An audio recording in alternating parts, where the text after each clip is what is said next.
जय श्री राम।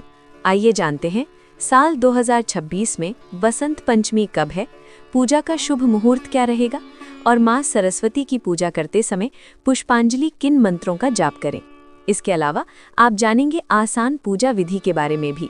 इस बार माघ महीने की शुक्ल पक्ष की पंचमी तिथि 23 जनवरी दिन शुक्रवार सुबह के 2:29 से शुरू हो रही है और पंचमी तिथि शुक्रवार को पूरा दिन रहेगी और 24 जनवरी शनिवार को 1:46 AM पर देखा जाए तो शुक्रवार की ही रात 12 बजे के बाद का ये समय होगा, तब समाप्त हो रही है। ऐसे में उदय तिथि के अनुसार इस बार 23 जनवरी दिन शुक्रवार को ही केवल एक ही दिन वसंत पंचमी का त्योहार मनाया जाएगा। इसी दिन पूजा होगी और व्रत भी इसी दिन रहेगा। वसंत पंचमी के दिन पूजा का शुभ मुहूर्त सुबह 7:13 से दोपहर 12:33 तक रहेगा। 23 जनवरी शुक्रवार को ब्रह्म मुहूर्त सुबह 5:37 से 6:25 तक रहेगा। इस दिन सूर्योदय होगा सुबह 7:13 पर, सूर्यास्त होगा शाम 6:03 पर। अभिजीत मुहूर्त दोपहर 12:16 से दोपहर 1 बजे तक रहेगा और अमृतकाल सुबह 6:59 से 8:35 तक रहेगा। और इस शुभ मुहूर्त में भी आप अपने घर पर माँ सरस्वती की पूजा कर सकते हैं। राहु काल इस दिन सुबह 10:30 बजे से दोपहर 12 बजे तक रहेगा। शाम की पूजा का शुभ मुहूर्त शाम 5:50 से 7:13 रहेगा।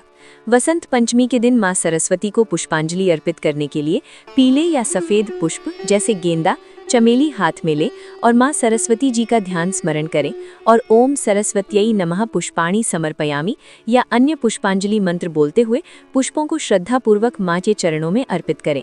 ऐसा करने से ज्ञान और कला की देवी माँ शारदे प्रसन्न होती हैं। वसंत पंचमी का दिन सभी तरह के शुभ और मांगलिक कार्यों के लिए उत्तम माना जाता है। इसी कारण इसे अभूज मुहूर्त कहते हैं, जिसमें बिना पंचांग देखे नए कार्य कभी भी किसी भी समय शुरू किए जा सकते हैं। और इस दिन खास तौर पर विवाह, विद्या आरंभ संस्कार, उपनयन संस्कार या गृह प्रवेश जैसे शुभ कार्य करना अत्यंत फलदायी होता है। इस दिन से ऋतु परिवर्तन प्रारंभ हो जाता है और वसंत पंचमी के दिन प्रातःकाल उठकर सबसे पहले धरती माता को प्रणाम करके फिर स्नान करके पीले रंग के वस्त्र धारण करें, क्योंकि पीला रंग समृद्धि, ज्ञान और ऊर्जा का प्रतीक माना जाता है। फिर माँ सरस्वती की प्रतिमा या चित्र को गंगा जल से शुद्ध करके किसी चौकी पर पीला वस्त्र बिछाकर स्थापित करें। फिर माँ सरस्वती को पीले चंदन का तिलक करें, पीले पुष्प अर्पित करें। इसके बाद हल्दी, केसर, रोली, अक्षत, मौसमी फल, फूल आदि अर्पित करें। विद्यार्थी अपनी किताबें, कॉपी, पेन माँ शारदे के चरणों में रखकर 108 बार ओम ऐंग ऐंग महासरस्वत्यै नमः मंत्र का जाप करें। मान्यता है इससे बुद्धि का विकास होता है और शिक्षा में सफलता मिलती है। पूजा करने के अलावा माँ शारदे के मंत्रों का या स्तुति का पाठ करें या श्रवण करें और माँ सरस्वती की कथा का भी श्रवण करें। फिर माँ को बूंदी के लड्डू, दही या हलवे का भोग लगाएं। खास तौर पर इस दिन पीले रंग की मिठाई का भोग माँ को अर्पित किया जाता है। पीले मीठे चावल बनाकर भी माँ को अर्पित करके प्रसाद रूप में बांटा जाता है।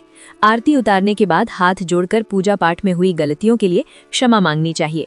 आप चाहें तो इस दिन उपवास भी रख सकते हैं और उपवास रखने वाले भक्तों को इस दिन केवल मीठा फलाहार ही करना चाहिए। उपवास सुबह से लेकर शाम तक किया जाता है। ये थी आज की वीडियो। उम्मीद है आपको पसंद आई होगी।